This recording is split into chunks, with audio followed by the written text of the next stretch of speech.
আপনাদের কি কি ডকুমেন্ট আছে? আমার কাছে বাংলাদেশের হ্যাঁ? আছে ওই যে ভোটার কার্ডের চেয়ারম্যানের। আর এখানকার এখানে কিছু নেই।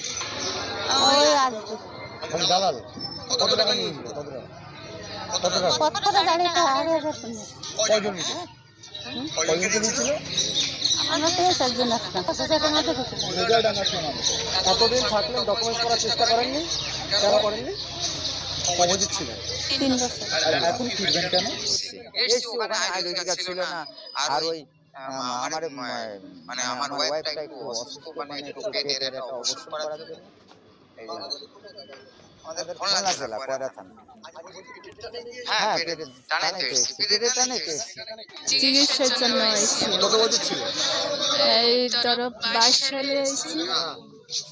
আর এই কয় বছর আর কাগজপত্র নথিপত্র এসেছেন? নেই আমার নেই। কিচ্ছু নেই? কিসের মাধ্যমে পেতেন? কিসের মাধ্যমে এসেছেন? ওই দালালের মাধ্যমে কত টাকা বলেছিল? 5,500 টাকা।